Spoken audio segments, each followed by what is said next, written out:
Good morning students, स्वागत है आपका अपने अमृत सीनियर सेकेंडरी स्कूल के यूट्यूब चैनल पर।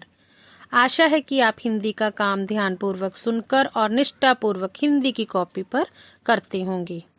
बच्चों, आज मैं आपको ई पाठ्य पुस्तक हिंदी 8वीं श्रेणी पाठ नंबर 10 उंगली माल का पेज नंबर 52 और 53 पढ़ाने जा रही हूँ। इसमें एक ऐसे डाकू की कहानी है जो व्यक्ति को मारने के बाद उसके शरीर की एक उंगली काटकर गले की माला में पिरो लेता था, जिससे राजा और प्रजा दोनों भयभीत थे। फिर उस डाकू की भेंट महात्मा बुद्ध से होती है और महात्मा बुद्ध के शब्दों का प्रभाव किस तरह से डाकू पर पड़ता है और वह एक अच्छा इंसान बनने को तैयार हो जाता है। वह लोगों को भयभीत करना और मारना बंद कर देता है। हम इस कहानी को विस्तार से पढ़ते हैं और समझते हैं। पाठ नंबर 10 उंगली माल पेज नंबर 52 पर। संसार में जितने भी महान पुरुष हुए हैं, उन्हें सच्चाई, धर्म और अच्छी बातों का प्रचार करने के लिए निरंतर नगर नगर और गांव गांव घूमना पड़ा है। जैसे हमारे पूज्य महात्मा गांधी और जवाहरलाल नेहरू स्वतंत्रता संग्राम के दिनों में गांव गांव घूमे और उन्होंने मनुष्यों में स्वाधीनता प्राप्ति के लिए जागृति उत्पन्न की। उसी तरह महात्मा बुद्ध को 45 वर्ष तक लगातार संसार की भलाई के लिए एक स्थान से दूसरे स्थान पर जाना पड़ा। बेटा, महात्मा गांधी और जवाहरलाल नेहरू, आपको पता है, ये स्वतंत्रता सेनानी थे हमारे, जिन्होंने हमें आज़ादी दिलाने के लिए बहुत ही प्रयत्न किए। और इसी तरह महात्मा बुद्ध ने भी, जो अपने 45 वर्ष थे, उन्होंने देश में धर्म को उपदेश देने के लिए एक स्थान से दूसरे स्थान पर गए। नेक्स्ट पैरा देखो बेटा। एक बार महात्मा बुद्ध कौशल की राजधानी श्रावस्ती गए। बेटा, कौशल की राजधानी कौन सी है? श्रावस्ती।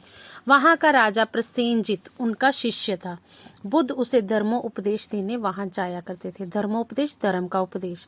इस बार जब वे श्रावस्ती पहुंचे, तब उन्होंने राजा को व्याकुल पाया, व्याकुल, बेचैन।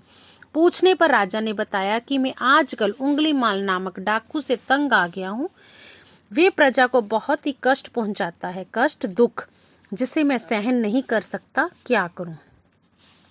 महात्मा बुद्ध ने राजा को धीरज बंधाना, धैर्य देना और उंगली माल को विजय करने का विश्वास दिलाया।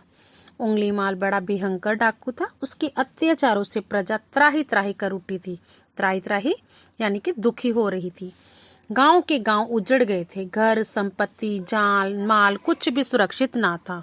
उसने प्रतिज्ञा कर रखी थी कि मैं 1000 मनुष्य की हत्या करूंगा, परंतु सैकड़ों मनुष्यों को बारी बारी से मारकर उनकी संख्या याद रखना आसान कार्य नहीं था।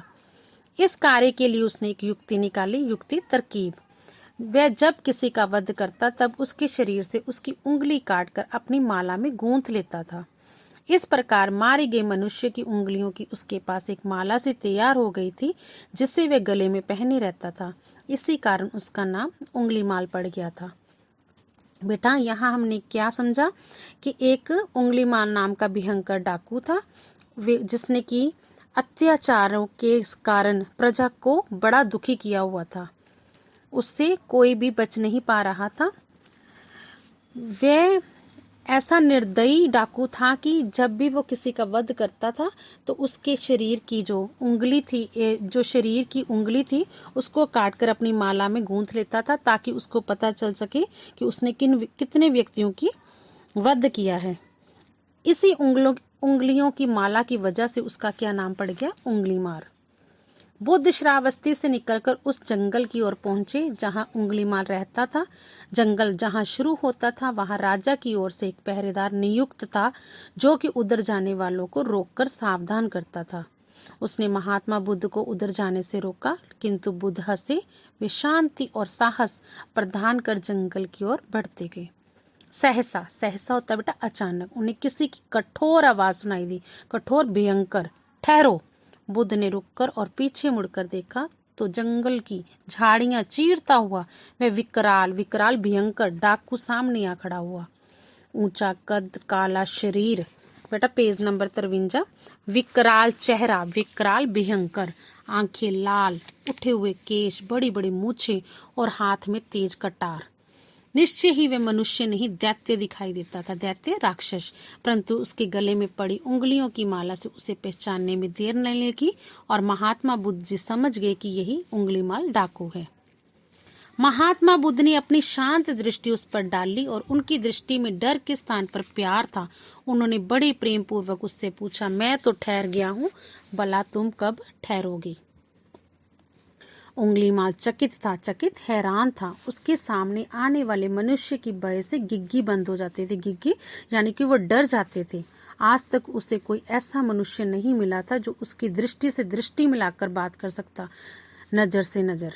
ये कौन है जो डरना तो दूर रहा, शांति पूर्वक मुस्कुरा रहा है। महात्मा के रोम रोम से प्रेम बरस रहा था। उनकी आंखों में दया टपक रही थी। वे फिर बोले, बोल, कब ठहरेगा? उंगलीमाल के ऊपर महात्मा के इन शब्दों का जादू का सा असर हुआ। घुटने टेक कर बोला, महात्मन, मैं आपकी बात नहीं समझा। तभी बुद्ध बोले, अरे जीवन दुख रूप है और तुम उसे अपने कारनामों से और बढ़ा रहे हो। मैं तो बुद्ध होकर इन दुखों के बंधन से छूट गया हूँ, परंतु तुम इस प्रकार के मार काट के बंधन से कब छुट्टी लोगे? बेटा, यहाँ पर क्या कहने का भाव है? महात्मा बुद्ध बोल रहे हैं उस डाकू को कि जीवन में क्या है, हमारे आगे ही दुख है। हम और गलत काम करके दुखों को क्यों मोल ले रहे हैं? इसलिए हमें इन बुरे कार्यों को छोड़कर अच्छे कार्यों की ओर लगना चाहिए, भगवान का भजन करना चाहिए ताकि हम अपना जीवन सुधार सकें। डाकू महात्मा के तेज से कांप रहा था, डर रहा था। सहसा वे बुद्ध के चरणों में गिर पड़ा और बोला, महात्मा, मुझे सही मार्ग बताइए। मेरे सामने तो अब अंधेरा ही अंधेरा है। बुद्ध ने तत्काल उसे उपदेश दिया। तत्काल होता है उसी वक्त। और शांति, दया तथा प्रेम का पाठ पढ़ाकर उसे अपना शिष्य बनाया।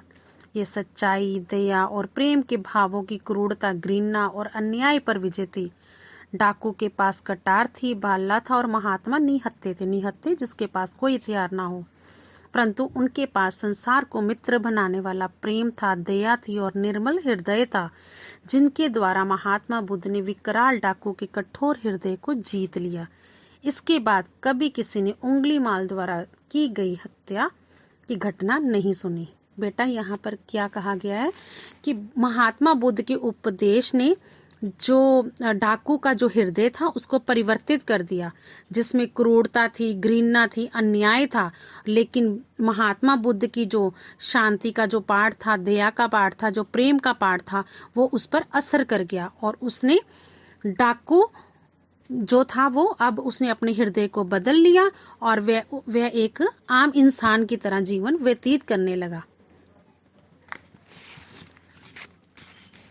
बेटा, आज हमने पाठ नंबर 10 उंगलीमाल कहानी पढ़ी, जिसे पढ़कर हमें ज्ञात हुआ कि महात्मा बुद्ध के उपदेश ने एक विकराल डाकू के हृदय को बदल दिया। जिस डाकू के हृदय में क्रूरता, घृणा और अन्याय था, उस हृदय को परिवर्तित करने में महात्मा बुद्ध के शांति, दया और प्रेम का पूरा योगदान है। क्योंकि महात्मा बुद्ध के पास संसार को मित्र बनाने वाला प्रेम, दया और निर्मल हृदय था, जिनके द्वारा महात्मा बुद्ध ने विकराल डाकू के कठोर हृदय को जीत लिया। बेटा, अब मैं इसी पाठ से संबंधित कुछ वस्तुनिष्ठ प्रश्न पूछने जा रही हूँ, जिनके उत्तर आपने इस वीडियो को सुनकर और समझकर देने हैं। और साथ ही हमारे स्कूल का जो चैनल है अमृत सीनियर सेकेंडरी स्कूल को सब्सक्राइब करना नहीं भूलना। बेटा, प्रश्न नंबर पहला, प्रसेनजित कहाँ का राजा था? प्रश्न नंबर दूसरा, कौशल की राजधानी का क्या नाम था? प्रश्न नंबर तीसरा, प्रसेनजित किसका शिष्य था? प्रश्न नंबर 4, उंगलीमाल कौन था? प्रश्न नंबर 5, उंगलीमाल ने कितने व्यक्तियों को मारने की कसम खाई थी? उंगलीमाल हर व्यक्ति को मारकर उसका कौन सा अंग काटकर गले में पिरो लेता था? महात्मा बुद्ध डाकू से भेंट करने कहाँ गए? प्रश्न नंबर 8, डाकू का चेहरा कैसा था? प्रश्न नंबर 9, उंगलीमाल का हृदय किन शब्दों से परिवर्तित हुआ? प्रश्न नंबर 10, महात्मा बुद्ध ने प्रसेनजित को कौन सा पाठ पढ़ाया? बेटा, आपने इन प्रश्नों के उत्तर मेरी वीडियो को अच्छी तरह से सुनकर और समझकर देने हैं।